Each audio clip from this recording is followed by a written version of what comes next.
Alrighty. Welcome back to the show. This is Beleaguer with Brian C. James. Today is Wednesday, August 10th, 2016. And this is truly the first official broadcast. Last week we had some hiccups. Ran out of memory on my flash drive, but it's all good. Charged it to the game. We bounced back. It is what it is, baby. All right, let's get it cracking. Last night, Stros beat the Twins. We really needed that one, man. We really needed that one. My boy Jose Altuve was 4 for 4. I think that increased his batting average to like the best in the major league. So, shout outs to Jose Altuve. Even if we don't get a wild card spot, I'm still looking for my boy Jose to get maybe AL MVP. So, keep doing your thing, boy. Carlos Correa had 4 RBIs. Beast mode.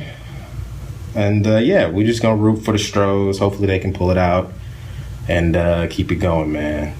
I do want to keep it on baseball for a little bit and talk about the whole A-Rod controversy. Like, what in the hell? See, okay, to put it in some context, I'm not a huge baseball fan. I've actually just recently gotten back into sort of appreciating it and well, basically, I like the Astros for the most part. There was kind of a stretch after when Albert Pujols took Bradley's soul, that just like the Stros kind of sucked and they were just kind of bland. It was like the management was kind of weak and just I was off for school, and so I just sort of wasn't feeling the Stros. But this new team, I can really get behind them, man. We got a lot of players of color, just a lot of young talent, and I'm a big Astros fan, so but I don't get why baseball, specifically baseball writers, baseball sort of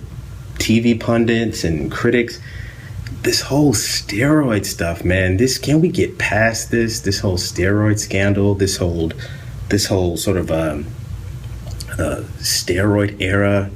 Just get past it, man. A-Rod announced that I think Friday is going to be his last game as a Yankee. It's going to sum up a 22-year career in the majors. Undoubtedly one of the best players of all time. Just give this man his send-off, man. I'm tired of watching these morning talk shows asking, well, what should they do? Should they give him a standing ovation? Or should they boo him? Or should they politely clap? What are you talking about? This man helped you win a World Series. He's an absolute superstar in the sport. Has been so for 2+ decades. Give me a break, man. Get off A-Rod and Bonds and McGuire and Sosa. Just leave it alone, dude. Leave it alone. Like, it's like, why do we act like, people are like questioning whether or not he's going to be a first ballot Hall of Famer. Is King Griffey the only type of player that could be a first ballot Hall of Famer of his era? Like, come on, seriously? Barry Bonds, Barry Bonds is one of the best players ever. Alex Rodriguez is one of the best players. Let me see some of A-Rod's stats. Some of A-Rod's career numbers, which are ridiculous. I think he's number 3 RBIs behind like Hank Aaron and Babe Ruth. Number 8 all-time runs, 2,000, trailing Willie Mays. Number 4 all-time home runs, 600. 20th in hits, 3,000 plus. Games played, 25th all-time. Plate appearances, 15th all-time. Like, come on, dude. Whether you want to say, okay, from I think 2001 to 2003, he admitted to doing steroids or primobolan or some sort of testosterone injection, or I don't know if it was pill form or injection. But from 2001 to 2003, he admitted to, I guess, possibly taking steroids with the Rangers. And because he said he felt tremendous pressure to perform up to his, $252 million contract. Like, that's not honest enough for you? That seems like a pretty, when a lot of guys is doing it, a lot of guys is getting money off of it, you're revitalizing the sport because the interest was dwindling and basketball was becoming a more global game and football is really the biggest sport in America. So why do we demonize these guys for helping to revitalize interest in the sport of baseball? All right, give it up, dude. You old guys, you old baseball critics, you just sound old and lame, dude. And you make young, talented athletes of color not want to play baseball when you do all this. Who should be in, who shouldn't with the Hall of Fame, and just nitpicking everything. It's really getting old. I mean, it's been a witch hunt since the Barry Bonds, since the 73 homers, or just like towards the tail end of his career. And now it's just sort of come back with this new A-Rod stuff. I'm just like, man, dude, just appreciate these guys. These guys play long seasons. These guys have, all types of responsibilities. They're in the public eye. It's like, just appreciate these athletes, man. Football players, basketball players, whatever. Just appreciate these guys. They put their lives on the line and they entertain us. And just like, I just feel like we just bash them and we don't appreciate. So if you're at that Yankees game on Friday and it's A-Rod's last plate appearance and you boo him, you're a slime ball. You're a total slime ball. And you're not accomplishing anything with that. You're not hurting him. He's still got $400 million in the bank account. And you know what I mean? Still got ring. So like, just chill, my dude. Speaking of baseball, Tim Tebow is trying to make a baseball comeback, trying to get on his Bo Jackson, trying to get on his Deion Sanders, his Michael Jordan, two-sport athlete. That's tight. I mean, I didn't know that he was an all-state high school baseball player in Florida when he was coming up. And Florida is a real hotbed for talent, for young baseball talent. So that's legit. Like, we'll see. I mean, he's 28 years old. That's young. That's relatively young for a baseball player. He could still have, another 8 to 10 years in the majors playing high level or AA, AAA, however shakes out. But I guess I'm rooting for Tim Tebow. Tim Tebow seems like a good guy. I mean, I guess the whole celebrity factor didn't really help him with football. The whole, like, he has a big following. He could help sell merchandise, sell tickets to, maybe like the Jacksonville Jaguars 3 or 4 years ago, or the Tampa Bay Bucks or whatever. They didn't help him for football. Maybe he'll get a shot for baseball. I mean, specifically like AA, AAA. You'd be filling them stadiums with Tim Tebow. So, hey, we'll see what happens. I'm interested to see. I heard my boy Randy Moss is working with the Texans receivers. I don't know if it was just like the other day or if he's like for like the week or something. I think he's a guest of Bill O'Brien. That's time. See if one of the goats can give some words of wisdom to the boy Nuke. I know Nuke about to ball this year. Oh, Nuke about to ball this year. And I seen his Adidas. Nuke's Adidas is cold. They look like Yeezys. Like, I don't know if he has like a cleat, like a performance cleat and sort of like a casual shoe, but if what I saw was like the shoe, they must look like Yeezy. So shout out to Nuke. I want you to ball this year, baby. Prince Fielder forced to retire at the age of 32. I think he's like a 6-time All-Star. He's got like a bad neck injury. I wasn't even following that. I didn't know if that was like, this has been a thing for a while, or if I don't know if that was like surprising or what, but that's kind of crazy. But not going to cry for Prince Fielder because he's getting $24 million a year through 2020. So, yeah. Caked up. Let's see what else. Boxing. What is he? Is Felix Verdejo Puerto Rican? I want to say he's Puerto Rican, but number one, the WBO has him ranked as like the number one lightweight. Felix Verdejo got into a really bad motorcycle accident and like hurt himself. I saw like pictures of him in the hospital bed or whatever. Dude, athletes, specifically like high performing athletes, like if you are at the top of your game and you have made it to the pinnacle of success, why are you know what I mean? Why are we being daredevils here with the motorcycles? Need a motorcycle, get you a grandma Harley Davidson or something. These guys on these sport bikes, how many Jason Williams, how many Kellen Winslows do we need? I think Deontay Wilder fell off his bike before his last fight. Because when he was in the ring, he had like these like really bad skin burns on his arm. Like, I was like, what the hell is that? And people were like, I think he fell off a motorcycle or something because he rides motorcycles. Guys, chill with the motorcycles, man. Or if you're gonna wear a motorcycle, if you're gonna drive a motorcycle, wear the freaking Uma Thurman Kill Bill full leather. You know what I mean? Wear the suit. Like, you gotta be careful, man. Felix Verdejo's like 23. He's like one of the best young boxers, especially in his weight class. Like, come on, man. But get well soon. Get well soon. Hope for the best.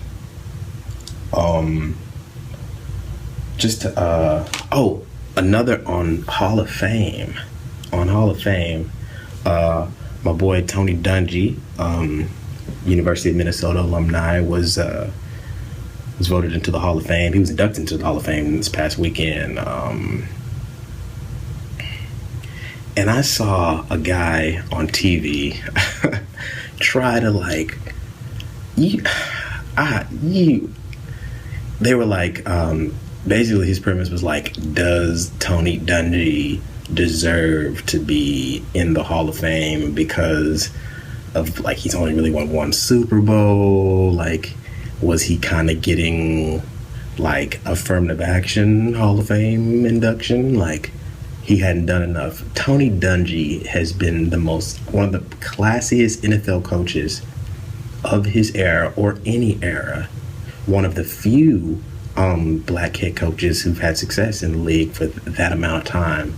Has coached numerous Hall of Fame caliber guys. I mean, Tony Dungy is what, the 10th Steeler of who played, I guess, under Chuck Noll, or of who he played with. There were like 10 guys that are now Hall of Famers. That's unreal. This dude was a college quarterback, went undrafted, you know what I mean, transformed himself into a defensive back, contributed to a Super Bowl team, went on to become a head coach. John Gruden, Steve Curtum on his Tampa Bay Bucks, Super Bowl. So he kind of got the asterisks. You want to do some asterisks? You worried about asterisks? Tony Dungy low-key got two Super Bowls, but hey, it is what it is. But don't try to play. I mean, you're playing your role on your show or whatever, and you're trying to play devil's advocate, like maybe he didn't really deserve to be in the Hall of Fame, and then you turn around and you're like, oh, but I mean, he's such a class individual, and these are all of his accomplishments, and yada yada yada. But you really did try to throw shade and try to slight him, saying that he doesn't deserve to be in the Hall of Fame. Just congratulate that man, show him his respect, and keep it moving, man. That's low. Don't do that. On football, I just heard about. I know this isn't news, but it is news to me. The Browns had they fired Ray Farmer, and they hired this guy Sashi Brown. I want to say this guy Sashi Brown is the new GM of the Cleveland Browns, and he's a young guy. I think he was 39 when they hired him in January. Now he's 40, but young, handsome guy. I think he went to Hampton. Did his undergrad at Hampton, got a communications degree, and then got went to Harvard Law. Worked for a law firm in the DC area for a while, and I think he was sort of handling the affairs of the Cleveland Browns, some of their legalities, whatever. I think he helped to secure the name of the stadium or something like that. But I think it's really cool. I'm really excited for the Browns, and I'm rooting for them because, not that I'm just super, sort of caught up on race or whatever, but it is really cool to root for a team. This is a first in the league. You're gonna have black and real black, not no funny stuff, like a black general manager, president, a black who hired a black head coach, Hugh Jackson from the Bengals, who hired a black offensive coordinator, Pep Hamilton, from Stanford and the Colts. And I think they have a black defensive coordinator. I think it's Ray Horton. I could be mistaken. I think this is his first defensive coordinator position, or I could be mistaken. And then this week they announced that RG3 is going to be the starter over Josh McCown. So they got a black QB. So you got for the first time in NFL history, to sort of start a season, you come in with a black GM, a young black GM, with no ties to football. Like, you know what I mean? This isn't, is it Ozzie Newsome from the Ravens, or used to be the Browns? This isn't a former football player. You know what I mean? This is a guy, this is a lawyer. This is just a guy, which is cool, that like, you don't have to have like a former player. You know what I mean? You can, these Daryl Morey types, these statisticians, these MIT, these Harvard Law School grads, you can become GMs and president of teams. That's so cool. Like, and speaking of which, man, if you graduate from Harvard Law School, you could do anything. You could be president of the United States. You could be GM of the Cleveland Browns. I mean, God, dog. I think what's my dude? You could be in the movies. You could be a movie star. I think Hill Harper went to Harvard Law School. God damn. Harvard Law is what's up, dude. You get Harvard Law. You get that Harvard Law stamp. It's on and popping. You could be a hedge fund manager. You could be a Fortune 500 company CEO. You could be fucking Al Heyman. I don't know if Al Heyman didn't go to Harvard Law. I think he went to Harvard. But you could be fucking anybody. God damn, Harvard Law. But I'm definitely rooting for the Browns, man. That's tight. I want to see y'all win. Y'all aren't in our specific. Y'all aren't in our y'all aren't in our division. Y'all are AFC North. So, hey, I wouldn't mind playing the Browns in a playoff game. Hell yeah, I definitely don't want to play the Steelers. So yeah, I want to see the Browns, man. I want to see y'all win. I want to see RG3 bounce back. They hating on my man RG3. They was dick riding him a few years ago. Gets injured, and they just totally turn on him. But it is what it is. Don't let that phase you. RG3 ball. You got a young team, young coaching staff. I'm really rooting for the Browns. And they drafted my boy Corey Coleman. You got Baylor to Baylor. Man, it's finna go down, fool. I'm really crunk on the Browns. Browns definitely will be getting a Madden franchise when I get that new Madden. We will be getting it in. You can win the Super Bowl somehow. You might not win it in real life, but you're going to win it in my franchise, goddammit. Oh yeah, to continue back on that, we were talking about, I was talking about Last Chance U last week. Last Chance U, if you haven't seen Last Chance U, you gotta see Last Chance U, man. Last Chance U is off the chain. It's a documentary series on Netflix that follows this, like, it's like a junior college, East Mississippi Community College or whatever. And it's for sort of like really talented players that sort of have a hard time with their grades. They can't necessarily go directly to sort of SEC school, Big 12 schools. They sort of have to prove themselves academically, get some game tape on them, or for transfer players that get in a little trouble here and there or whatever, and just want to change the scenery, feel like they're in a quarterback competition and they want to be the guy somewhere else. And it just documents them for like the 2015 season. Oh man, I really enjoyed Last Chance U. But it had me thinking, like, that could have been me. Like, I could have been one of those guys. Like, that, it's so interesting because, like, that's the journey. Like, I come from, like, a part of the city that, like, I grew up playing football, dude. Like, cats from my neighborhood, like, went to the league. Like, plenty of dudes went to the league. Like, it was, like, it wasn't one of them, I'm not from one of those places where it's like, oh, man, like, I wish I could just get to know. It's like, nah, like, we like 5th, 6th, 7th grade, like, we training to get to the NFL, like, for real. Like, we're D1. Oh, like, we want D1 scholarships. We want, you know what I mean? We combine performers, and we want to have a career in the NFL. I've had homies win Super Bowls, not necessarily my friends, but like cats I grew up with, cats I know, friends of friends type of thing. Cats that won Super Bowls, cats that played at big time D1 programs, and like I was just thinking, like, what if like if I had pursued a football path, like what could have happened? Like I was really good at, like, because I know cats that were like my peers, you know what I mean, that we played pee-wee football and like middle school and stuff, and like these cats went on to be like all city, got D1, offers. You know what I mean? Cats went on to the league, and I'm like, shit, I was just as good as them cats, if not, you know what I mean? Like, I remember even being at junior high school, like, just goofing around in the gym and, like, racing cats and just playing, hot ball and just whatever, goofing around or whatever. Like, I was getting with, like, as a 6th, 7th grader, I was getting with the 7th, 8th graders, and some of them cats went on to, play ball and stuff. So it's like, I know had I continued to just work and dedicate myself that hard, the way I sort of focus on other things, I could have definitely balled out in high school. Definitely. I could have probably gotten a D1 offer. And I'm not saying like, cat, I would have went to Miami or Notre Dame or something. I'm not saying that, but I mean, shit, cat could have went to, 2007, 2008. Nigga could have went to Texas Tech or Baylor or fucking TCU or something, like, which is, good situations, you know what I mean? For real.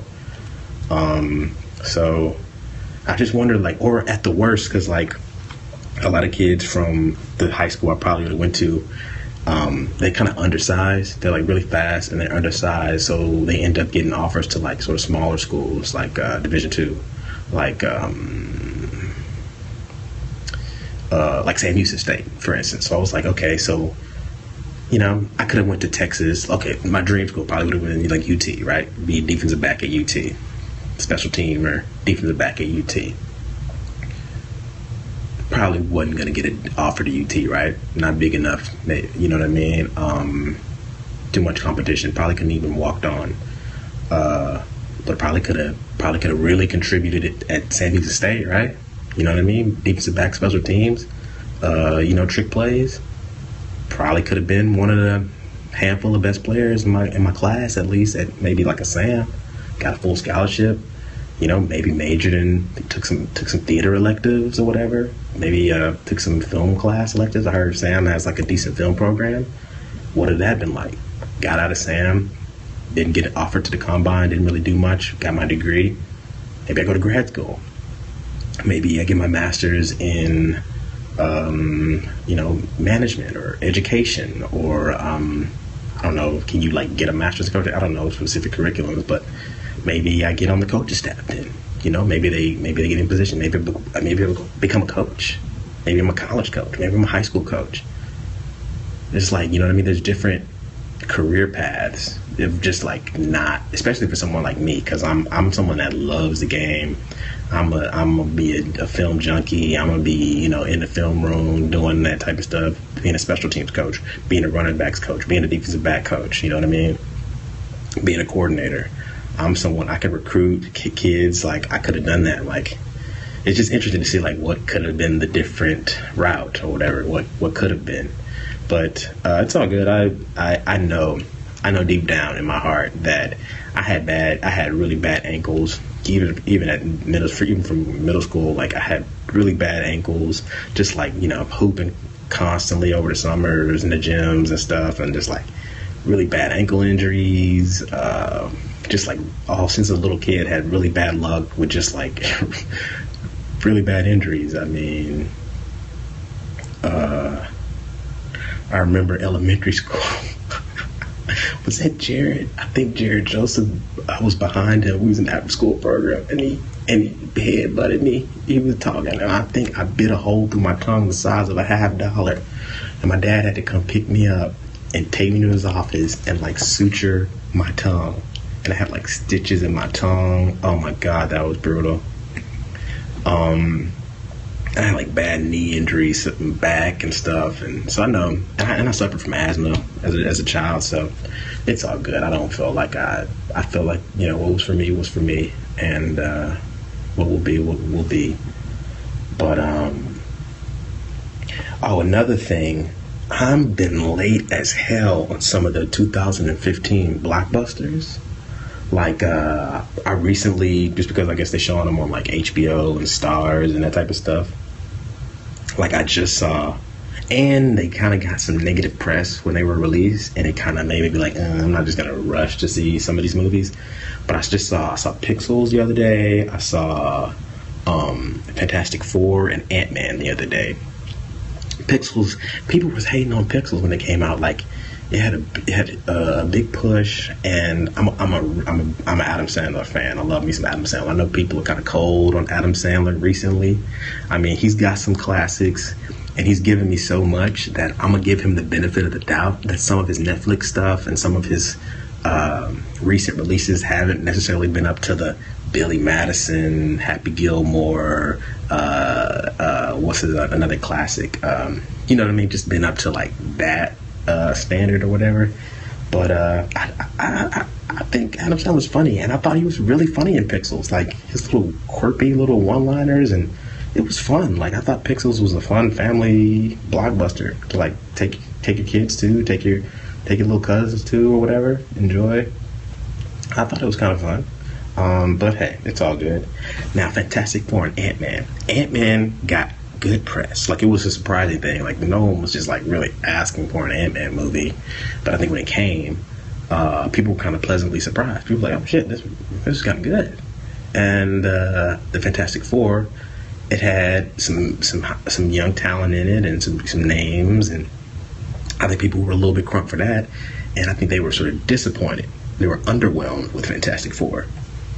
But after watching Fantastic Four and Ant-Man replay, mind you, this isn't in the theater, this isn't going, paying for parking, getting your popcorn, getting your tickets, and, coming out of pocket like that. This is just, watching it on cable.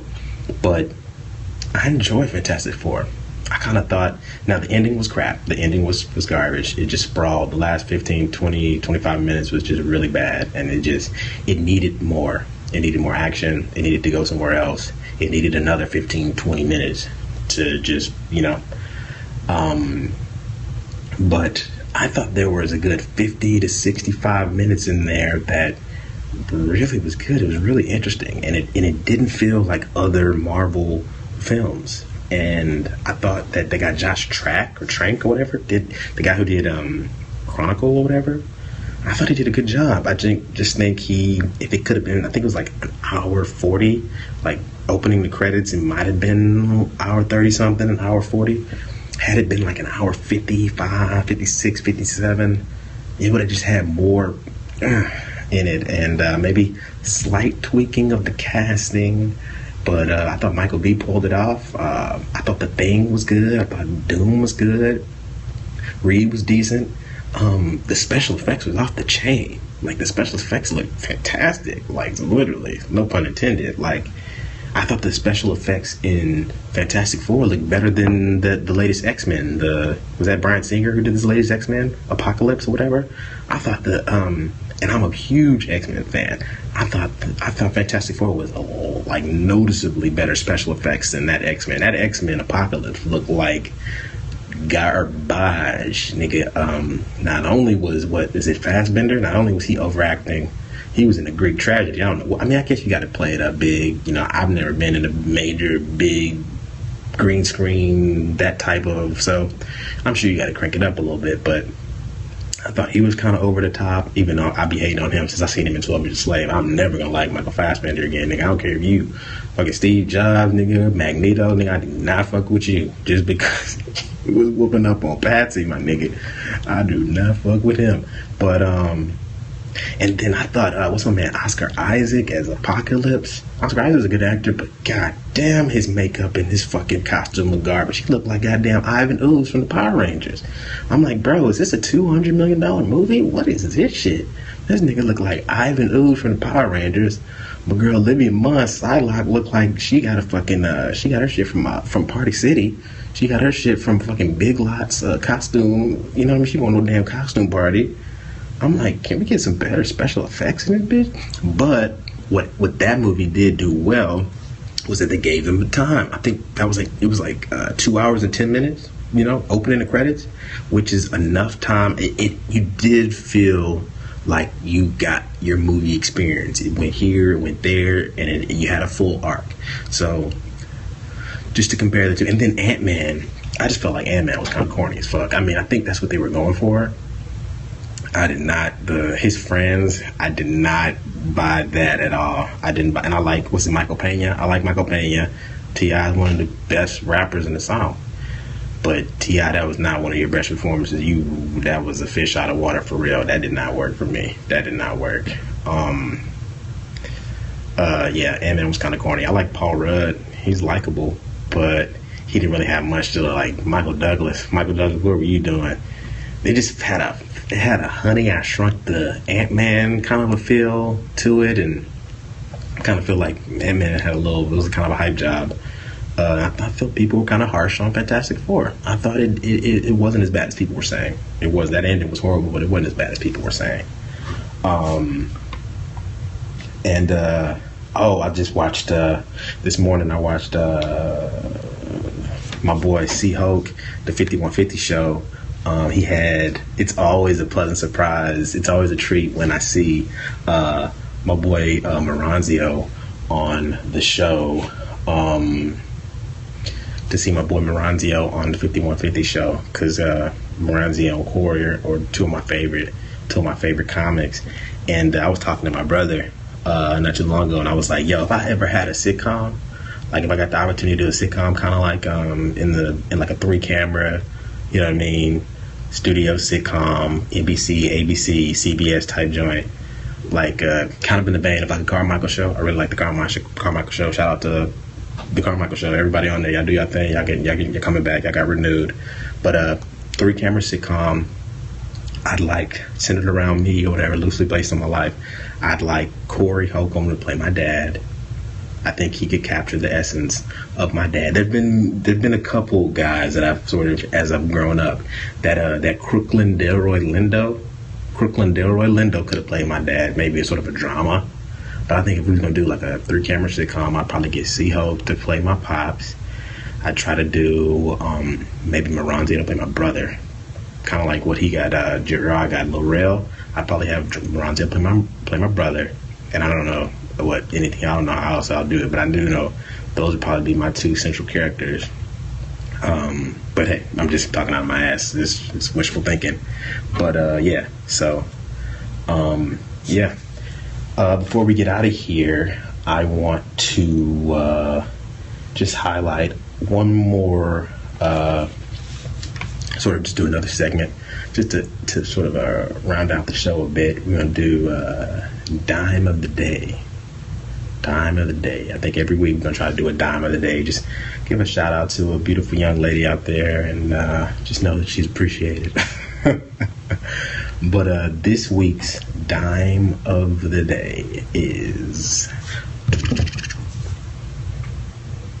Winifred Fernandez. Oh my God. I think Winifred Fernandez is a 21-year-old volleyball player for the Dominican Republic national team.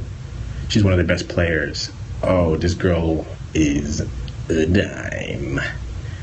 And Winifred, if you're out there and you're listening, I just have one question for you. Can I be your volleyball? Ooh, all right. That is it. We're going to come back.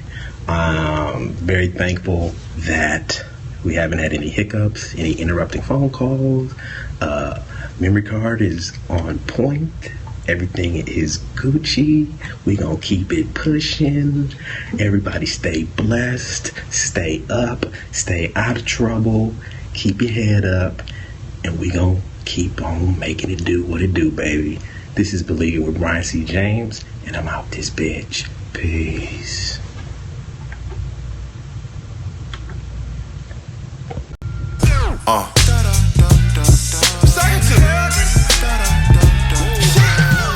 What's your name? What's your number? What's your zodiac? Let me touch you. Goddamn. Talk it to me. What's your name? What's your number? What's your zodiac? Let me touch you. I like them low key. I like them slim thick. I like it how them Air Max match.